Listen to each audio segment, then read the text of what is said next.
গৌরদী আগরছড়া বাংলাদেশ জাতীয়তাবাদী দলের পক্ষ থেকে আমরা আজকে আমাদের দলের ভারপ্রাপ্ত চেয়ারম্যান দেশনায়ক তারেক রহমান আগামী 25শে ডিসেম্বর দীর্ঘ 17 বছর পর বাংলাদেশে প্রত্যাবর্তন করবেন।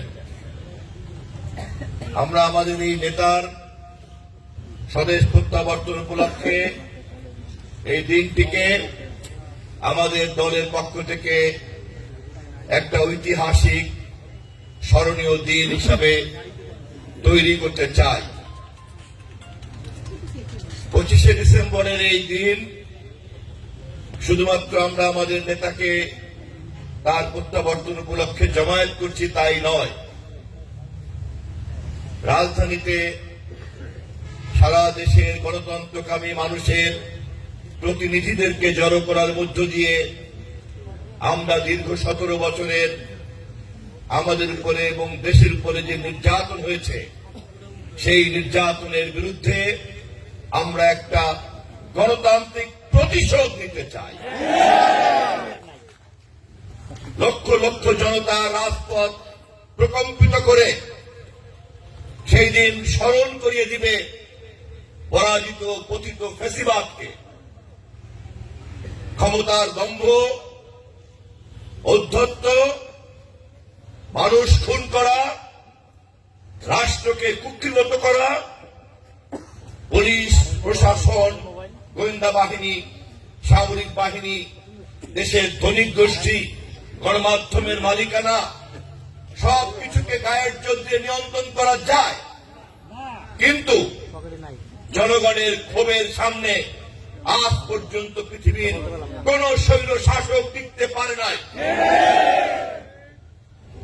2024-এর 5ই আগস্ট বাংলাদেশের গণতন্ত্রকামী মানুষ প্রধান আমাদের দলের প্রতিষ্ঠাতা শহীদ রাষ্ট্রপতি জিয়াউর রহমান এবং আমাদের দলের চেয়ারপারসন মাতৃতুল্য নেত্রী দেশনেত্রী বেগম খালেদা জিয়ার সন্তান, দেশ যারা ক্ষমতাকে ফ্যাসিবাদের দণ্ড হিসাবে কাজে লাগাতে চায়, যারা জনগণকে শোষণ করার জন্য রাষ্ট্রকে অস্ত্র হিসাবে ব্যবহার করতে চায়, যারা ভবিষ্যতেও বাংলাদেশের রাষ্ট্র ক্ষমতাকে তাদের একক চিন্তাকে জনগণের মধ্যে চাপিয়ে দেওয়ার জন্য অস্ত্র হিসাবে ব্যবহার করতে চায়, আমরা তাদের উদ্দেশ্য বার্তা দিতে চাই।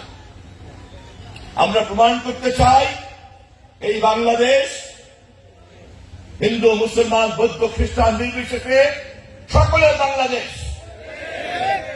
এই বাংলাদেশ প্রতিটি বর্ণ নির্বিশেষে বাংলাদেশ, প্রতিটি ভাষা নির্বিশেষে বাংলাদেশ। কোন একটি রাজনৈতিক দল বাকশাল কায়েম করে যেমন ক্ষমতায় থাকতে পারে নাই, তেমনি কোন একটি একক বিশ্বাসকেও আমরা মানুষের উপরে চাপিয়ে দেওয়ার রাজনীতি যারা করে আমরা তাদেরকেও বার্তা দিতে চাই। বহু চিন্তা বহু মতের এই বাংলাদেশ আমরা শহীদ জিয়ার বহুদলীয় গণতন্ত্রের ধারাবাহিকতাতেই এগিয়ে নিয়ে যেতে চাই। সেই কারণেই আগামী জাতীয় নির্বাচনে তারা তারেক রহমানের নেতৃত্বে ধানের শীষের বিজয়কে কল্পনা করে অনেকে আতঙ্কিত হয়ে পড়েছে। আমরা সেই কারণে নির্বাচন কমিশনের সকল সিদ্ধান্তকে অক্ষরে অক্ষরে পালন করে সমস্ত নির্বাচনী তৎপরতাকে আমরা বন্ধ রেখেছি। নির্বাচন কমিশন যে আচরণ বিধি দিয়েছে আমরা সেই বিধিকে অক্ষরে অক্ষরে অনুসরণ করছি। আমরা আমাদের নেতাকে বরণ করার জন্য এখানে জড়ো হয়েছি এবং এই কাজের মধ্য দিয়ে আমরা যে শক্তি দেখাবো এবং আমাদের এই কাজে আমরা অন্যান্য গণতান্ত্রিক শক্তিকে যেভাবে যুক্ত করব তার মধ্য দিয়ে আমরা প্রমাণ করব বাংলাদেশে যারা নৈরাজ্য সৃষ্টি করতে চায় তাদের বিরুদ্ধে শান্তিকামী মানুষ ঐক্যবদ্ধ আছে। আমাদের দেশে কোনো সাম্প্রদায়িক বিরোধ নাই। আমাদের দেশে হিন্দু মুসলমান বৌদ্ধ খ্রিস্টানের মধ্যে কোনো দাঙ্গা হাঙ্গা নাই। একদল লোক জোর করে এই কাজ করতে চায়। কারণ আমাদের দেশে যদি এই ধরনের কৃত্রিম সাম্প্রদায়িক সংঘাত তৈরি করে না যায় তাহলে পার্শ্ববর্তী দেশের সাম্প্রদায়িক দাঙ্গাকে জায়েজ করা যায় না। তারা চক্রান্ত করে যাতে আমাদের মধ্যে সাম্প্রদায়িক সম্প্রীতি না থাকে। আমরা পাহারা দিতে চাই। আমরা আমাদের সেই দায়িত্ব পালন করার জন্যই আমাদের দল লাগাতার ভাবে আন্দোলন করে চলছে। গত কয়েকদিন আগে ইনকলাব মঞ্চের নেতা শহীদ হাদিকে নির্মমভাবে হত্যা করা হয়েছে। কারা হত্যা করেছে এই সরকার এখন পর্যন্ত তা বের করতে পারে না। এখন পর্যন্ত শহীদ হাদির মতো একজন সত্যবাদী রাজনৈতিক কর্মী যিনি একজন তরুণ নেতা হিসেবে গড়ে উঠছিলেন, যার সোশ্যাল মিডিয়াতে উপস্থিতির কারণে দেশে লক্ষ লক্ষ কোটি কোটি মানুষ তার প্রতি স্নেহ আশীর্বাদ দিয়েছে, কিন্তু একটা চক্রান্তকারী মহল তাকে হত্যা করেছে। আমাদের দল বাংলাদেশ জাতীয়তাবাদী দল সহ আমরা প্রায় সকল দল ঐক্যবদ্ধভাবে এই হত্যাকাণ্ডের তীব্র নিন্দা করেছি, বিরোধিতা করেছি এবং আমরা নিশ্চিত এই হত্যাকাণ্ডের নেপথ্যে যারা পরিকল্পনাকারী তারা দেশে নৈরাজ্য তৈরি করতে চায়। কেন করতে চায়? কারণ নির্বাচনের আগে এই নৈরাজ্যের পরিবেশ তৈরি করে জাতীয় নির্বাচনকে তারা ভণ্ডুল করে দিতে চায়। অথচ শহীদ হাদি আন্দোলন করেছে, সংগ্রাম করেছে ভোটাধিকারের জন্য। অতএব যারা শহীদ হাদির হত্যাকাণ্ডের পরিকল্পনা করেছে তাদের এই নির্বাচন ভণ্ডুল করার ষড়যন্ত্র, শহীদ হাদির সঙ্গে বিশ্বাসঘাতকতা। আগামীতে জাতীয় নির্বাচন সম্পন্ন করে নির্বাচিত সরকার প্রতিষ্ঠা করে আমরা এই হত্যার বদলা নিতে চাই। শহীদ হাদির হত্যার বদলা নেওয়ার জন্যই আমাদেরকে একটা অবাধ নির্বাচন করতে হবে এবং সেই নির্বাচনের মধ্য দিয়ে আমরা নির্বাচিত সরকার যারাই গঠন করবে তাদের কাছ থেকে আমরা এই হত্যাকাণ্ডের তদন্তের প্রতিবেদন আদায় করে নেব। সরকারকে সহযোগিতা করার জন্য আমাদের দলের মহাসচিব নেতৃবৃন্দ বারবার আমরা জানিয়েছি আমরা সকল সহযোগিতা করতে প্রস্তুত। কোনোভাবেই এই হত্যাকারী এবং তার পরিকল্পনাকারীদেরকে আড়াল করতে দেওয়া যাবে না। কোনোভাবেই পরিকল্পনাকারীদেরকে পালিয়ে থাকতে দেওয়া যাবে না। এই হত্যাকাণ্ডের রহস্য উন্মোচন করতেই হবে। গণতন্ত্রের স্বার্থে, নির্বাচনের স্বার্থে আমাদেরকে এই কাজ করতে হবে। অতএব আগামী 25 তারিখে আমাদের নেতাকে স্বাগতম জানানোর মধ্য দিয়ে যে লক্ষ কোটি জনগণের সমুদ্র তৈরি করব আমরা রাজধানীতে, সেই শক্তির ধারাবাহিকতাতে অবাধ নির্বাচনকে আমরা নিশ্চিত করব।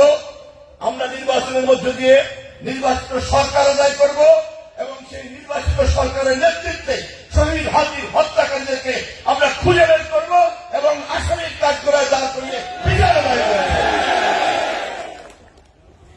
এবার আমি আপনাদের সামনে, প্রিয় সহকর্মীদের সামনে বরিশাল 1-এর বিএনপি কিভাবে 25 তারিখে রাজধানী সহযোগ শুরু করবে সেই বিষয়ে পরিকল্পনা সহযোগিতা করতে চাই। আজকের সভার সভাপতি উপজেলা বিএনপি আহ্বায়ক দৌলতদিয়া আগুলঝরা এই অঞ্চলের বিএনপি অন্যতম প্রতিষ্ঠাতা নেতা সৈয়দ সরল আলম নদী বলেছেন, বরিশাল জেলা বিএনপির সদস্য সচিব মিজানুর রহমান খান মুকুল দলের পক্ষ থেকে পরামর্শ দিয়েছে। আগৈলঝাড়া উপজেলা, গৌরনদী উপজেলা এবং পৌরসভার নেতৃবৃন্দরা ইতিমধ্যেই তারা বৈঠক করেছেন এবং সেই বৈঠক করার মধ্য দিয়ে সিদ্ধান্ত নিয়েছি আমরা কিভাবে সর্বোচ্চ জমায়েত করতে পারি ঢাকাতে।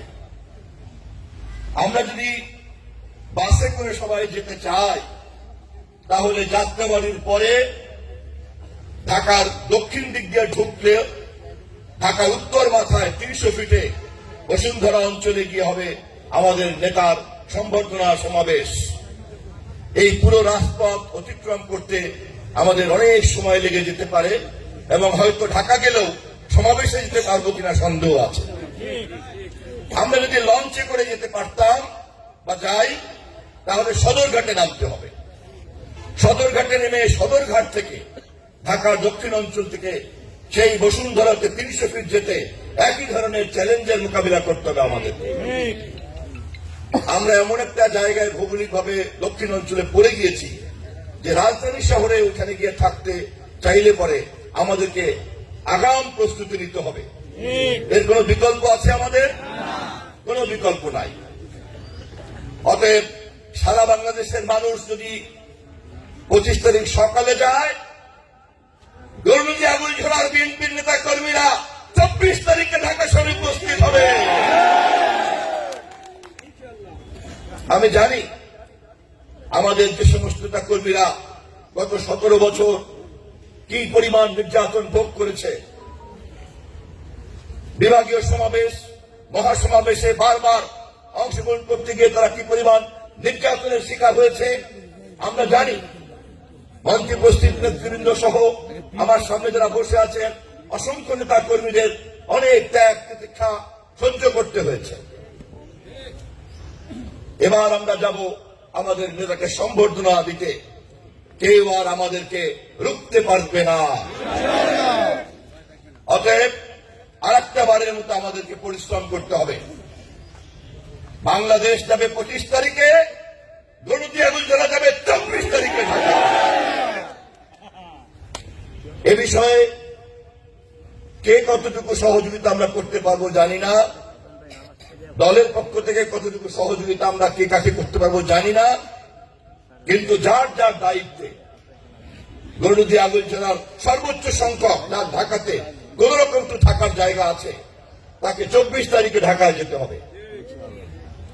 17 বছর পরে আমাদের নেতার আগমনের পরে প্রমাণ করে দিতে চাই আমরা বাংলাদেশের মাটিতে শুধু তাকে গ্রহণই করব না, বাদ বাকি সারা জীবন আমাদের নেতাকে অদম্য প্রহরীর মতো আমরা পাহারা দেব বাংলাদেশে। বিস্তারিত পরিকল্পনা আজকে 22 তারিখ, আরো 2 দিন আমাদের হাতে আছে। আপনারা আমাদের যে সোশ্যাল মিডিয়ার পেজগুলি আছে সেইগুলি খেয়াল রাখবেন। আমার একটা অফিসিয়াল পেজ আছে, সেই পেজটাকে সবসময় ফলো করবেন। সমাবেশে যাওয়ার জন্য বিভিন্ন পরামর্শ আমি দিব। ইতিমধ্যে আমার পেজে আমি দেখলাম প্রায় 1,10,000-এর মতো ভিউয়ার্স, ফলোয়ার্স আছে। 1,10,000 ফলোয়ার যদি থাকে তাহলে প্রত্যেকের সঙ্গে আরো 3-4 জন করে থাকে, তাহলে প্রায় 4 লক্ষ 5 লক্ষ লোক কিন্তু আমার সোশ্যাল মিডিয়ার ফেসবুক অফিসিয়াল পেজকে ফলো করে।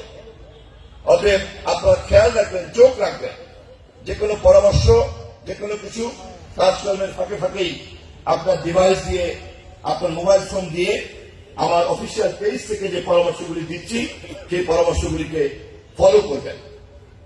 আগামীকাল, পরশু এবং তারপর দিন যে জমায়েত, সেই বিষয়ে আমাদের নির্দেশনা দলের পক্ষ থেকে এবং প্রার্থী হিসাবে এবং দলের কেন্দ্রীয় নেতা হিসাবে আমার পরামর্শগুলি আমি আপনাদেরকে জানিয়ে রাখবো।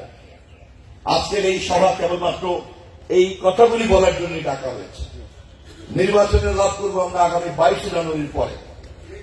তার আগে কোন নির্বাচনের কোন আলাপ আপনারা আনুষ্ঠানিকভাবে করবেন না, তবে ঘরে ঘরে বসে নির্বাচনের আলাপ কেউ বন্ধ রাখবেন না।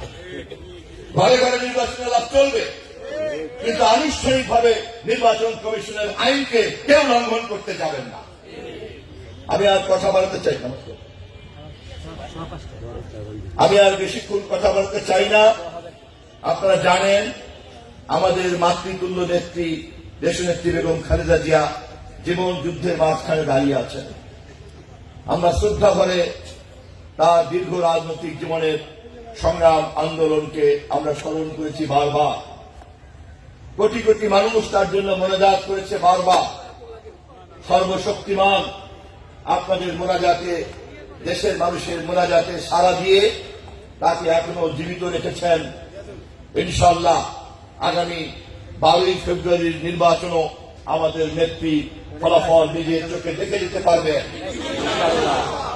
আমরা পবিত্র মাগরিবের পরে আমরা আবারও সেই দোয়া করব যাতে সর্বশক্তিমান আমাদের নেত্রীকে সেই সুযোগ দেন। আমরা সবাই চিরদিনের মতো একদিন না একদিন বিদায় নেব, কিন্তু জীবনকে সার্থক করার চেষ্টা আমরা যেমন করি তেমনি সর্বশক্তিমানের করুণা ছাড়া জীবনের এই সার্থকতা আসে না। আমাদের নেত্রীর জীবনের সার্থকতা আমরা চোখের উপরে দেখেছি। কি সম্মান, কি মর্যাদা নিয়ে তিনি হাসপাতালে শুয়ে আছেন। দেশের কোটি কোটি মানুষের কি পরিমাণ ভালোবাসা, সম্মান, শ্রদ্ধার মর্যাদা নিয়ে তিনি হাসপাতালে চিকিৎসা হচ্ছেন। এই অপর দিকে আমরা দেখেছি যারা মানুষকে সম্মান করে না, যারা জনগণের ভোটাধিকার কেড়ে নেয় ক্ষমতায় থাকার জন্য, যারা লাশ গুম করে, খুন করে, অত্যাচার করে, নির্যাতন করে, যারা মানুষের সঙ্গে সভ্য আচরণ করে না, অসভ্যের মতো কথা বলে, তাদের পরিণতি আমরা দেখতে পাচ্ছি।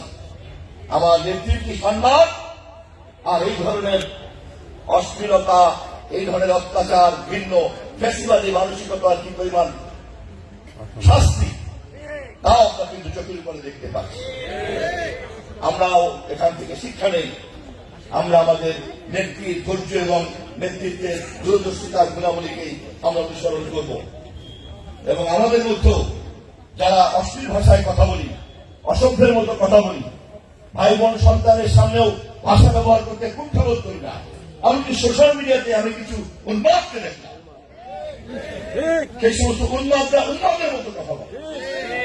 এদেরকে চিহ্নিত করে রাখতে হবে এবং তাদেরকে সংশোধন করতে হবে। প্রয়োজনে পাগলের চিকিৎসার ব্যবস্থা করতে হবে। ঘৃণা করা যাবে না, করুণা করতে হবে, করুণা। কারণ এরা আমাদেরই তো পরিবারের লোকজন। এদেরকে সংশোধন করার জন্য যেভাবে দয়া মায়া স্নেহ নিয়ে কাজ করতে হয় পাগল সরানোর জন্য, সেরকম পাগল সরানোর কারখানাও আমরা তৈরি করব। আমাদেরকে শহীদ জিয়া, বেগম খালেদা জিয়া এবং তারেক রহমানের বিএনপি নেতা কর্মী হতে হবে। শেখ হাসিনার বৈশিষ্ট্য দিয়ে এই দলে কোনো নেতা কর্মী থাকতে পারবে না। আপনাদের সবাইকে ব্যাপারে সজাগ থাকতে হবে, এবং এই কাজ করতে গিয়ে যদি আমাকে ব্যক্তিগতভাবে আরো অনেক অসম্মান, অপমানের মধ্যে পড়তে হয়, আমি প্রস্তুত। আপনারা আমার সঙ্গে আছেন? আপনারা থাকলে পরে আমি আমার জীবনকে বাজি রেখে এই গরু যে আগুন ছড়ায়, ভবিষ্যতে সুন্দর সুখী সমাজ তৈরি করে ছাড়বো ইনশাআল্লাহ। ভবিষ্যতে রাজনীতিতে কোন অসুস্থ নেতা কর্মীর জায়গা চিরতরে বন্ধ করে দেবো। আমি আর আজকের মতো কথা বলতে চাই না। আগামী 25শে ডিসেম্বর আমাদের নেতা দেশনায়ক তারেক রহমানকে বরণ করার জন্য রাজধানীর মাটিতে আপনাদের সকলের সঙ্গে আবার দেখা হবে। খোদা হাফেজ। বাংলাদেশ জিন্দাবাদ। শহীদ জিয়া অমর হোক। বেগম খালেদা জিয়া জিন্দাবাদ। তারেক রহমান জিন্দাবাদ। 2 মিনিট অপেক্ষা করেন, দোয়া হবে, মোনাজাত হবে। সম্মানিত নেতৃবৃন্দ, আমরা আমাদের নেত্রী, আমাদের মাতৃতুল্য মা দেশ নেত্রী বেগম খালেদা জিয়ার জন্য এখন দোয়া পরিচালনা করিবেন গণদী উপজেলা বিএনপির সম্মানিত আহ্বায়ক বীর মুক্তিযোদ্ধা সৈয়দ শাহ বিপ্লব। আমরা সবাই দোয়ায় অংশগ্রহণ করি। সবাই একটু সূরা ফাতিহা করি। সূরা ফাতিহা করো বাবা, থাকো, এখন থামো, এখন থামো, এখন দোয়ার সময় থামো, দোয়া এটা কাজে লাগবে। আর সূরা ফাতিহা করি, ইখলাস করি, দরুদ করি, দোয়া হয়ে যাবে ইনশাআল্লাহ।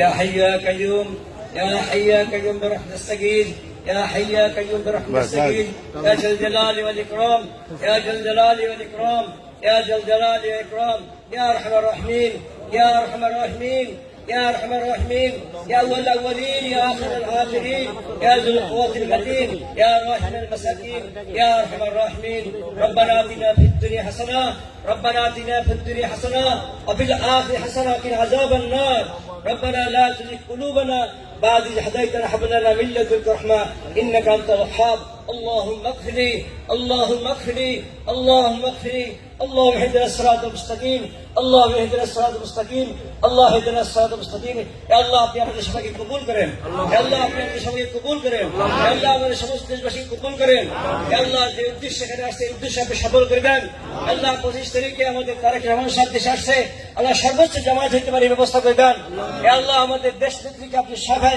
তার সমস্ত সুস্থতা দান করেন হায়াতের প্রতি বরকত দান করেন আল্লাহ হায়াতের প্রতি বরকত দান করেন আল্লাহ শরীর সুস্থতা রাখেন আল্লাহ সুস্থ করে দেন আরো বেশি হায়াতের প্রতি বরকত দিয়ে দেন আল্লাহ তারেক সাহেবকে আপনার হায়াতের প্রতি বরকত দিয়ে দেন আল্লাহ তার আশার পত্র রকওয়ার্ড আছে সমস্যা কুত্রাদের সমাধান করে দেন আল্লাহ আমরা যদি সবাই মিলেমিশে সর্বোচ্চ গরুতে এবং তারা জমায় যেতে পারে এই জন্য আপনি কবুল করেন আমাদের যাওয়াকে সহজ করেন যাওয়ার পথকে সহজ করেন আল্লাহ যাতায়াতের প্রতি সমস্ত বিপদ হেফাজত করেন আল্লাহ আমাদের এখানের আগামী দিনের নেতা আমাদের এমজাহিদের সকলকে আপনি আপনার সুস্থতা দান করেন আমরা যারা আছি তার সাথে সবাই সুস্থ দান করেন যারা এখানে নাই তাদেরকে সুস্থ দান করেন সারা দেশের মানুষকে আপনি সুস্থ দান করেন আগামী নির্বাচনে আপনার মনোনীত আপনার পছন্দনীয় লোককে আপনি নির্বাচিত করে দেশ এবং জাতিকে শান্তির ব্যবস্থা করেন হুজুর সাল্লাল্লাহু আলাইহি ওয়াসাল্লাম তোমাদের দোয়া কবুল করেন জানিনা মুহাম্মদ সুবহান রাব্বিকা রাব্বিল ইজ্জাতি আম্মা ইয়াসিফুন ওয়া সালামুন আলাল মুরসালিন আলহামদুলিল্লাহি রাব্বিল আলামিন আমিন বিরহমাতির রহমানির রহিম সবাইকে আজকে এখানে কষ্ট আসার জন্য অল্প সময়ের জন্য আমি আমাদের এমপি সাহেবের পক্ষ থেকে দলের পক্ষ থেকে